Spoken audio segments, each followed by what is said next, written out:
Okay. which I never get a chance to see because I'm always reading, but these guys know what they're doing. So, where'd you go to high school? Delta. Delta? Yeah. That's where I first started playing the sax in the high school band. Excellent. Delta.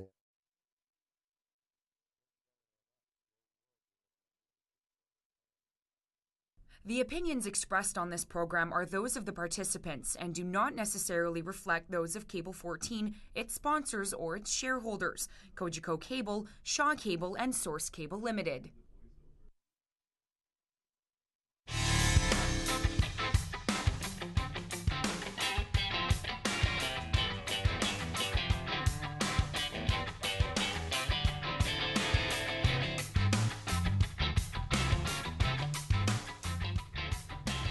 Welcome to the November 29th edition of Hamilton Talks. I am Larry Di Ianni, and Hamilton Talks is a community affairs program that speaks with well-known Hamiltonians, and sometimes Hamiltonians who may not be as well known, but are also moving our community forward.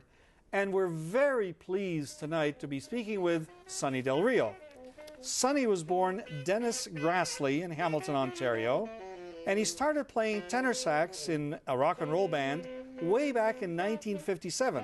For many years, Sonny toured with Richard Newell, also known as King Biscuit Boy, and Kelly J in a version of Crowbar. Oh What a Feeling, Oh What a Rush was only one of the very famous songs, during which time he recorded 2 albums with his lifelong friend Newell. Sonny is a 3-time winner of the Real Blues magazine's Best Sex Player in Canada, and has been nominated for prestigious awards and won the Special Instrumentalist of the Year award in 2005. He is also a lifelong Hamiltonian, and we welcome you, Sonny Del Rio, to Hamilton Talks. Thank you very much, Larry. So I got to ask you, the very first question is, how did Dennis Grassley become Sonny Del Rio? Well, it's kind of a long story. 1957, December, I joined my first band, the Gold Tones. And about a year or so later, I joined a band called Sonny and the Del Rios. Now, that was a band that already had the name, and nobody in the band was actually Sonny. So depending on whether it was a good-looking high school girl, hey, so you're Sonny. That's right, baby, I'm Sonny, yeah. Or if it was a school principal, who brought that Mickey into the sock hop? No, that's Sonny over there. And so everybody was Sonny at some point or not. And after a few months, they said, well, you know, you've got the red hair and you're singing lead vocals, so we think you should be Sonny. From now on, you be Sonny. So then I became Sonny Grassley. And it was about 20 years later or 25 years later, something like that, I was coming back from a particularly grueling trip to Newfoundland with the band, and oftentimes these things don't go so well, you know, and the band had broken up and we had no money and we were on the bus and we were coming home and Jack Pedler was beside me and I elbowed him in the ribs and I said, you know, Jack, we're in the trenches here. This is the trenches of rock and roll. Some of those other fellows from Sonny and the Del Rios, they've gone on to become high school teachers or hairdressers or something, but we're in the trenches here, you know.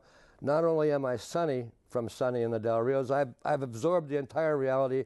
I am, in fact, Sonny Del Rio, and I chose that to be my professional name from there on in. Isn't that an amazing story? And the funny thing, Larry, if I just may, yeah. The man who named the band Sonny and the Del Rios, before I joined the band, I never met. He was gone. And I met him 50 years later. I met him, first time I ever met him, he said to me, you're Sonny Del Rio? I said, yeah. He said, well, I gave you that name. I said, what do you mean? He goes, well, I was in the band before you, and I named the band Sonny and the Del Rios. He said, but then when you came in, I got fired. He said, you took my name. You took my name. So he lost the band, and he lost the identity as well. It was funny. Well, it was 50 years later before I ever met the fellow who gave me my name that way. Well, Sonny, let me tell you, you're an iconic Hamilton musician. I've seen you in so many venues. Often at charitable events, playing, I'm assuming, pro bono. So my other question is this: is it possible to make a living as a musician in Hamilton? That would be the definition of success. If you can make a living and not have any other job, being strictly as a musician, that's considered successful. If I may quote my good friend Kelly J., who said, you know, I've been in the music business in Canada for 50 years and I've made hundreds and hundreds of dollars. So, in other words, you're always on the edge tough. a little In bit. other words, it's tough. It's really tough to make a living in Canada. You know, it's so far to travel between venues and stuff if you're doing some sort of touring and that. It's always been difficult. Kelly J, we had many years together, great times, and we just had the Hamilton Music Awards last weekend, and we had such a great time. And I was privileged to present Crowbar with their Lifetime Achievement Award at the Hamilton Music Awards. And you know, Kelly J is great. We've interviewed him actually on this program. Yeah. And of course, he's now living elsewhere, but he's still a boy from the Hammer. And when he played at the Leander, we'll talk a little bit about this. Last year that I went to see him, he was in great form. Yeah, absolutely. And certainly somebody that people admire as well. But another name from your past, of course, your good friend King Richard Newell, King Biscuit Boy. Tell us a little bit about your connection with him. Well, we're lifetime friends. You know, he's another Hamiltonian, born and raised in Hamilton, lived in the same place up on East 25th, up in the mountain there for all his life. Tragic case, as often in this industry. Alcohol and drugs are a difficult thing, that you're exposed to a lot of that when you're playing in bars every night and there's booze all around you, and people are trying to give you drugs and stuff. You know, it's a very, very hazard that you have to watch out for. And Richard was unfortunately oftentimes he succumbed to that lifestyle with alcohol. That's yeah, right. Yeah, now it was a sad thing. It is sad. He was a genius, a gifted musician, a good friend of mine, great sense of humor, a wonderful man, and he loved Hamilton too, always supported Hamilton. In fact, he's been called perhaps the best blues musician Canada has ever produced. Would you agree with that? I would agree with that. And of course, a bit of a troubled life, underrated, maybe because of that, other than from people who really know their music. And you actually recorded the last album with him. Tell us about that a little bit. I did, yeah. I recorded an album earlier with Richard as well, but this last recording we did together, we called it Two Hound Blues. And it was actually, I think there was 6 tracks that had been recorded in 1982 and never been released, and 4 tracks of mine, and then I wrote the title track, Two Hound Blues, that we did together. It was great, and it was so sad that his passing was shortly after that. Yeah. Well, you, Sonny, have been playing for 55 years. Can you imagine? It's a long, long time. And that's before you were born, Larry. Well, no, I wouldn't say that. But let me tell you that I don't think there's a Hamiltonian that hasn't heard you play. But I've a YouTube clip that we're going to show of you singing and playing your sax. Maybe we can get production to show us that. Rippy, let's rock.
Listen to more of that a little later on, Sonny. Sounds pretty good. That was excellent. That fellow's talented. He can go places, can't he? Thank you. And of course, I mean, you sing so well, and you've got that raspy, bluesy type of voice, and you play the tenor sax so well. But there were some other good musicians there and I don't know whether all of them are still with us, are they? No, the guitar player, the lead guitar player there, who's on all my records, I have 5 CDs out, and he plays on them all, Mark Severin, unfortunately passed away in a car accident on Canada Day a few years back. But the others are still part of your posse? Yes, Jack Pedler on drums, you probably noticed him. Yeah, he's still rocking, and yeah, everybody else is still there. So tell us a little bit about the kinds of opportunities that you take to play and where it's taken you, either around the country and maybe even beyond. Well, yes, I think I've played every town in Canada at one time or another over the 55 years. I traveled out to Newfoundland 7 times. I loved it out there, and Vancouver Island, I was out there for a few years. It's beautiful there. Every place in Canada is beautiful. It really is. It's a beautiful country, a great country, greatest country in the world as far as I'm concerned. And I was one of those people who, I'm a morning person, so I was one of those people who would get up in the morning and go out and do whatever was going on. If I was playing in Lethbridge or something and they wanted to take me out to do skiing or something, I would go for it. Or they wanted to take me out fishing or whatever the case may be, and I had lots of adventures. Whereas some of the other musicians were more night hawks, and they'd be up till 5 or 6 in the morning and not want to get up and do things with other people. But yeah, I had a lot of great adventures. And we've mentioned, of course, King Biscuit Boy, but also Kelly J, a good friend of yours, with whom you've collaborated. What have you done with Kelly J? Well, you know, we were on the road together for about 8 years, I guess. I wasn't in the original band that recorded Oh, What a Feeling, What a Rush. I joined 8 or 10 years later after that. And not all the original members were in the band, but Kelly J and King Biscuit Boy were. And we had a great time, and we traveled coast to coast several times, and we recorded some records that really didn't do much, but we had a lot of fun.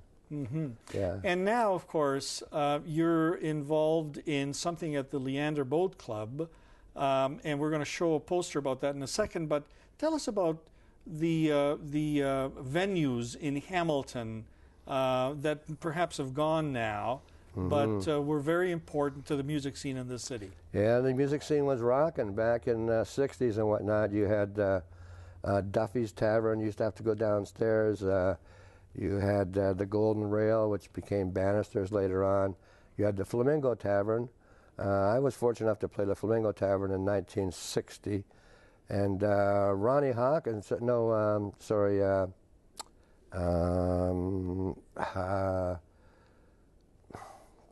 Conway Twitty. I'm sorry. Yes, Conway indeed. Twitty played the same club there, the Flamingo Tavern. I think it was like 1958 or 59, and he was staying at Fisher's Hotel, and he wrote that big hit that went on to become a huge hit, It's Only Make Believe. And he wrote that on a napkin. And Kelly J wrote the big hit, Oh, What a Feeling, What a Rush. He wrote that at Patty Green's.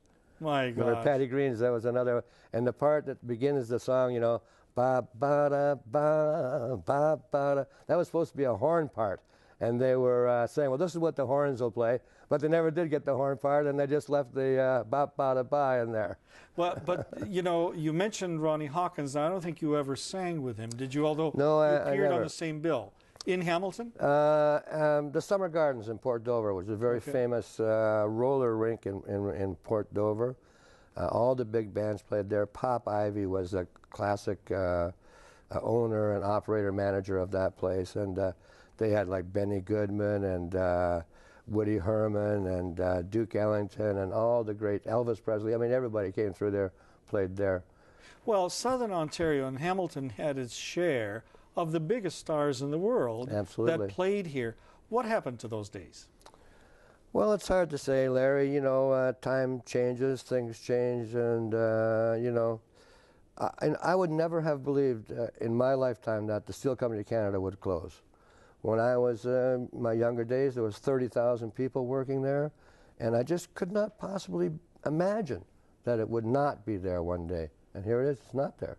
So, you know, we've had some economic downturns, and the world in general has had some economic downturns, and so... But we're on the upswing. We certainly are, absolutely. The art crawl and things like that, the James Street North, the galleries and stuff. I think we definitely are on the upswing, and there's still a lot of heart here in Hamilton. There absolutely is. In fact, you know, Hamilton was described as, let's see if I can find the quote, as a city which is like an Irish mother. Tough, hardworking, but always ready to dance her cares away. That's a good one, Larry. I haven't heard that before. Well, I found it. Mind if I use that? No, absolutely. check,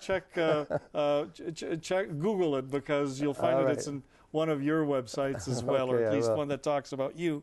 But you're doing something to keep the spirit of music alive. And in fact, something is happening at Leander, and we've got a poster that'll show. There it is, Sonny. Yeah. 55 years of rockin' and rolling, Sunday, December 2nd, which is just coming up, isn't it? At the Leander Boat Club. Tell us about that. What's going to happen? It's going to be a great show, and proceeds are going to the CKOC Christmas Miracle. As you mentioned, I do a lot of charity work, and this particular show is going to have a lot of my friends coming to celebrate 55 years of rockin' and rollin'.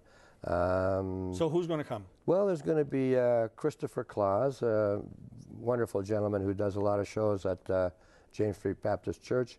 Harrison Kennedy is going to be there. Ray Matarek is going to be there with a new band. I spent many years on the road with Ray Matarek, a great musician, great songwriter. Smoke Wagon Blues Band won an award at the Hamilton Music Awards. They'll be there. Dawn Before Descent, a young up-and-coming band. They won they came second place in the Star Search this year, and they won for loud metal recording.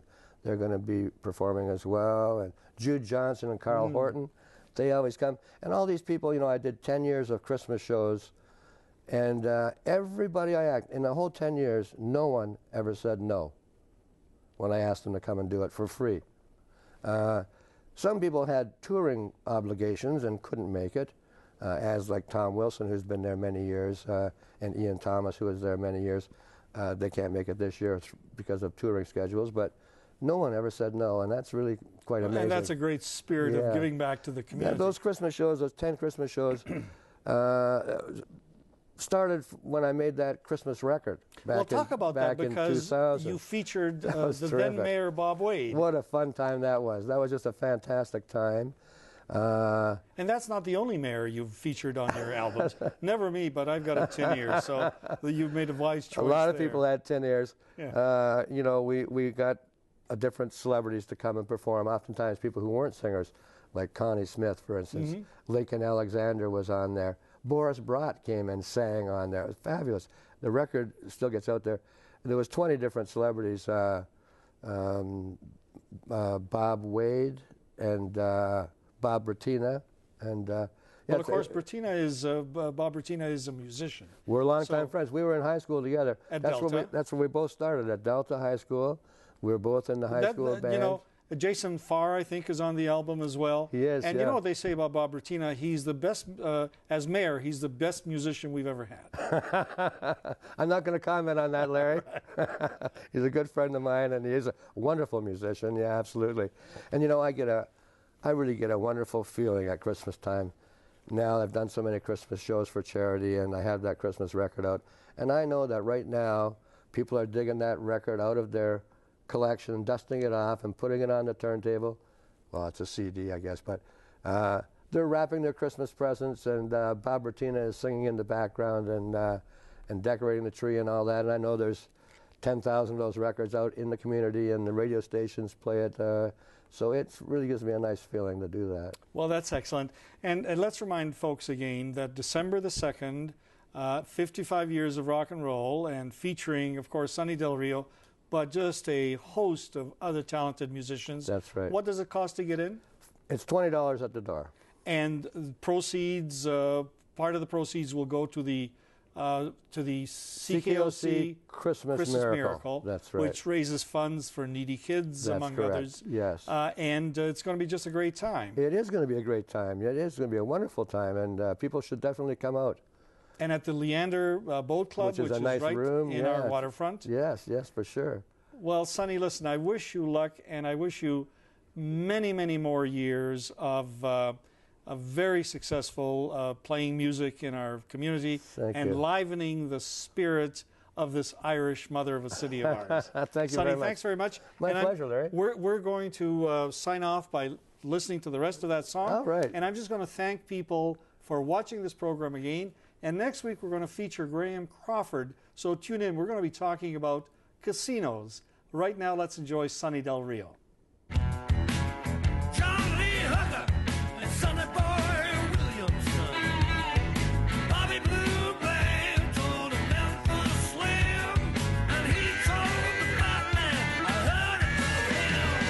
Treat your baby right tonight. Every night. She don't need a miracle, a French perfume. All she needs a little love just from you. So hug her and kiss her every time you can. Treat her like a lady, don't be no backdoor man. Treat your baby right. Treat your baby right. Treat your baby right tonight.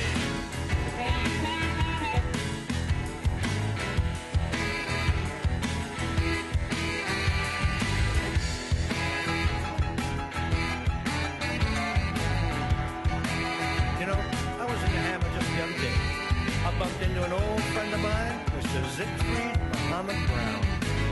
Siegfried, what's happening, man? Oh, Sonny, I'm in a world of trouble. You know that lovely lady I married just a few years ago, Miss Rosalie? Well, Sonny, that girl ain't giving me no loving. Siggy, you know what the problem is. You better treat your baby right every night. You can't be running around downtown, going to the Jamesville, hanging down there at Papa John with them old cats you like to hang out with. You gotta treat that lady with respect.